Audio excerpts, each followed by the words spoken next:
Welcome back to The Deep Dive. We're the place you come to, well, cut through the noise and get right to those essential nuggets of knowledge. And today, we're setting off on a bit of a journey into a really significant piece of Nepali literature.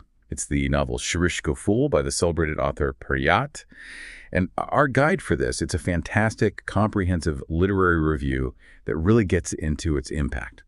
Yeah, so our mission today, it's not just about giving you a plot summary. No, we want you, our listener, to really connect with the deep cultural and philosophical ideas packed in there. Yeah. Hitting those aha moments, but without getting bogged down in super dense academic stuff. Okay, let's unpack this. And wow, what a work to unpack Shirisko Phool.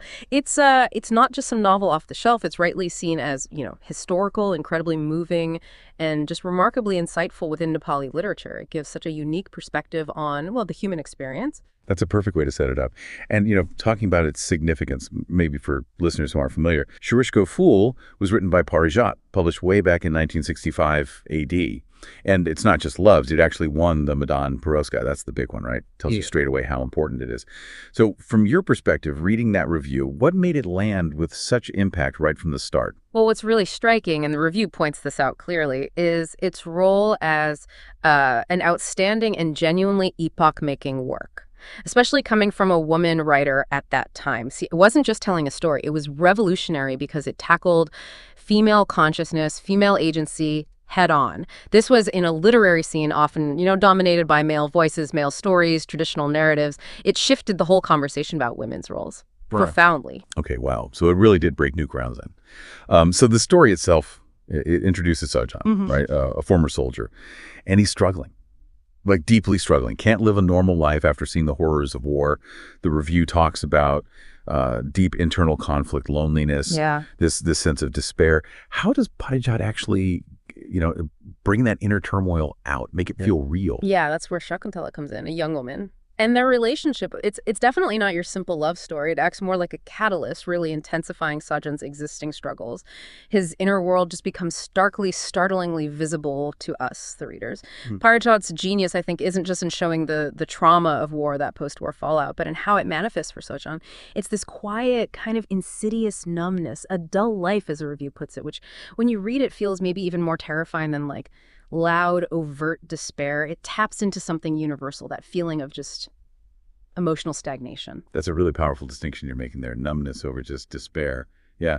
Sounds like it forces a reader into some introspection too. Yeah. So moving beyond as the character's internal world, the review really hammers home the novel's incredible psychological analysis.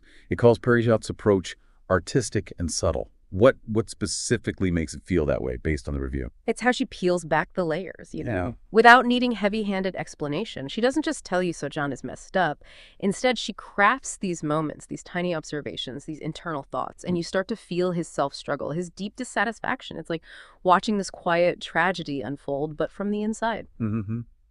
And that focus, that same subtle focus on Shakuntala's inner world too, that brings us really nicely to another key element the review highlights. The novel's really striking feminine perspective, right? That feminine perspective. The review mentioned Shakuntala challenging norms, being free and bold. But okay, beyond just saying she's strong or bold, what kind of insight does her character really give us into the internal and external battles women faced, especially women seeking some autonomy in that kind of traditional society? That's a great question. Shakuntala isn't just like a token, strong female character. She embodies resistance, but often not through, say, big public rebellions. It's more through her very existence as an independent mind. Her portrayal gives this really searing insight into how a woman might try to carve out a self-defined existence. Often it's in subtle defiance of what society expects. She forces you, the reader, to question those norms just by being who she is. And that, from Nepali literature in 1965, was truly revolutionary. Yeah, I can imagine. And thinking about how Parijat gets these big ideas across, the review also talks about her language and style. It mentions the simplicity, but one that's incredibly effective. How does that work? How does seemingly simple language carry so much emotional and symbolic weight? That simplicity is absolutely key. But it's not, simplistic writing. It's more like a deceptive clarity. It allows the deeper, much more complex themes to really shine through without getting lost in like overly flowery or complicated prose. It makes the novel feel incredibly accessible, actually, yet still profoundly meaningful. And it particularly lets that strong undercurrent of existentialism resonate very, very deeply. Existentialism, okay, that's often seen as a pretty heavy concept. If someone's trying to get a quick handle on it, how does Shirisko Phool really embody that philosophical look at, meaninglessness or the search for a purpose? Excellent question. Because existentialism, that whole philosophical dive into maybe the meaninglessness of existence, the burden of freedom, the individual trying to find purpose in a universe that maybe doesn't care. It isn't just, like mentioned in the book, it's woven right into Sajan's inability to find purpose, his struggle to connect. His internal pain isn't just personal trauma. It reflects that broader, more philosophical sense of an inherent lack of meaning in life itself. And similarly, Shakuntala's pursuit of her own self-defined existence, that's her response to a world that doesn't hand her a prepackaged meaning. It forces her to create her own, this constant questioning, this what does it mean to truly exist, that's absolutely central to the novel's core. Right. So when you step back and look at Shirisko Phool as a whole, it's clear, isn't it? It's so much more than just a tragic love story between Sajan and Shakuntala. Our deep dive today, based on that review, really shows it's this profound exploration of existential ideas, a sharp critique of society, and a search for answers to life's biggest questions, all wrapped up in this deceptively simple yet incredibly powerful narrative. Exactly. And that profound impact is precisely why Parijat's work is so celebrated. It really did open new doors for female consciousness, absolutely, but also for human consciousness generally, and for philosophy within Nepali literature. It's no exaggeration, the review confirms this. It's truly seen as an invaluable and historical literary asset. So we've journeyed through that deep psychological analysis of the characters. We've felt the power of its groundbreaking feminine perspective, and we've grappled with those universal existential questions that Shirisko Phool raises. Yeah. It really is a masterclass in so much more than just telling a story. And, this raises an important question, doesn't it? How do literary works from really different cultural backgrounds, like Shirisko Phool, manage to resonate so strongly with these universal human experiences?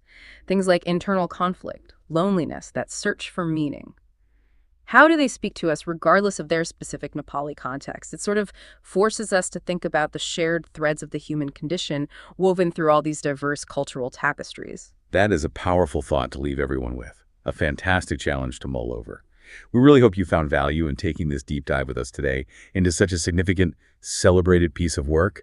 Remember, a Madan Puraskar winner, published back in 1965 AD, truly a gem. Please do continue your own exploration, whether it's of similar works or just